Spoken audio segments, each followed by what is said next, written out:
if there really isn't much music you like, you make it yourself, which is very well possible for lots of people with technology now. In general, I know that music is definitely getting more influenced by electronics. I mean, it's like every day now you're seeing someone buying a sampler and a mixer and they're doing their own music, It's getting to be that easy. And you can't even keep track of all the house music and techno that's coming out because there's so many people making it, you just have to weed through it. And it's usually the stuff that's made by musicians that usually stands out more than just the track stuff, DJs and stuff making music.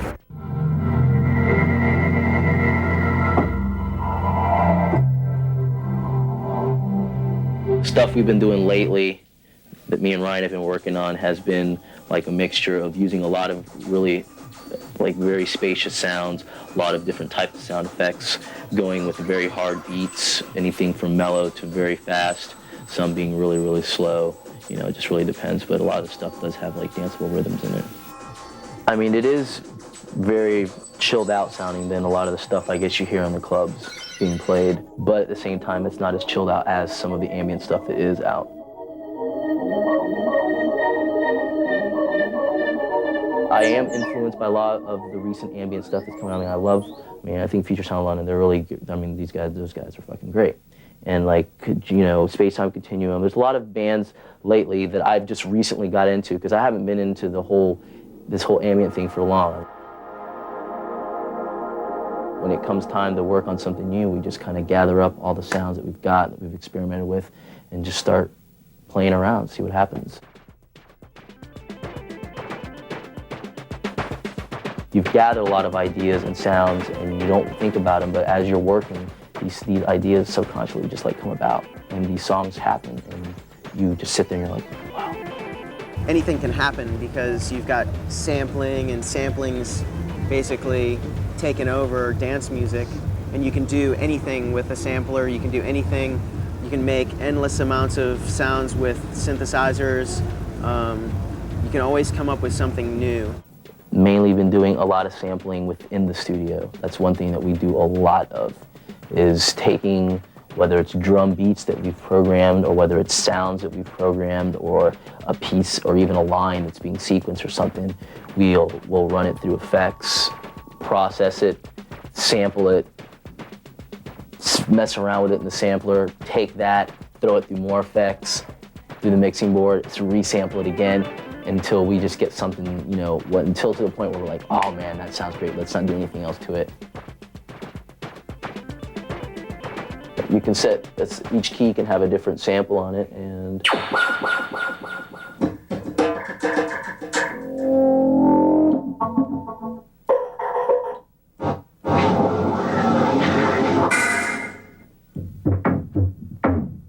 then you just take those, and we usually have a bunch of stuff laid out. We'll just start jamming out, play around with it a little bit, start coming up with rhythms, and then sequence it in the computer and the way we want it, and the computer does it back for us. It's not about just using the newest equipment or anything. I wouldn't want to hear a whole night of very overproduced music. On the same time, I wouldn't want to hear a night of stuff that all sounded like it was recorded on a TDK D90 or something. Like someone who's just starting off goes and buys out all the stuff or whatever. He doesn't spend any time with his gear because he's got so much stuff. You don't have enough time to spend on each piece of equipment, and it's really important to spend time with each machine to learn what it can do, and maybe pass it, make it do something it was not meant to do. Experiment, do whatever you can do. I'm waiting to see what's going to be the big thing for the future when, what's it going to be, because I don't think it's around right now. A lot of stuff's just being regurgitated and improved on, but I'm really waiting to see something really big come out.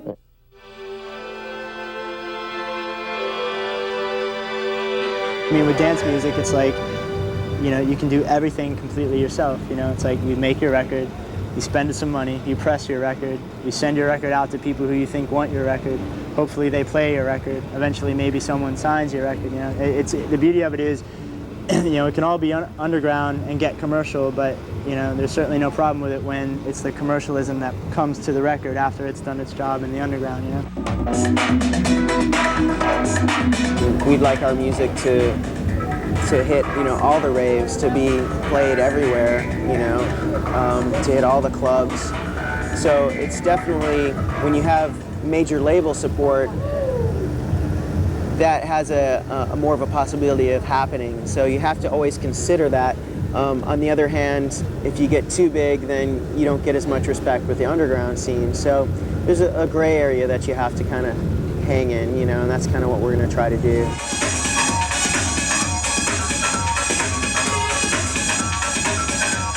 When we start playing live and it becomes a serious thing, I really want to make it so that people can start focusing on what the musician is actually doing as far as the electronics. I want to make sure that it's as live as possible, because it just makes the experience that much more enjoyable, I think, and especially for the person who's up there doing the music, because he's not just sitting there.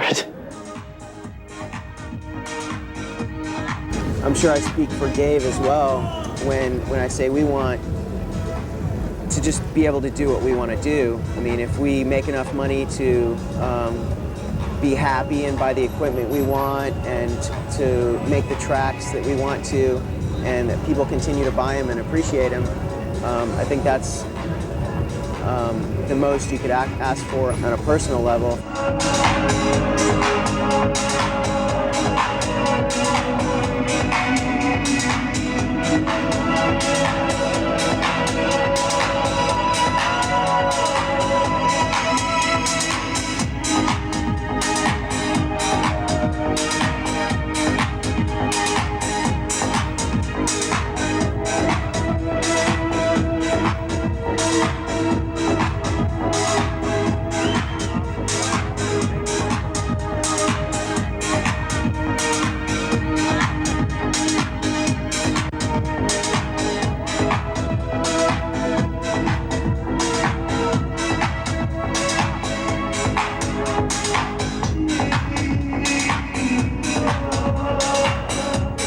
Like a Rave in the Mood, I know they have a lot of really good shows they put on where the people come out with glow sticks and float all over their body, and you know, that's it's getting much more intense. The music's becoming much more. The music is developing a lot more nowadays. Much more digital reconstruction.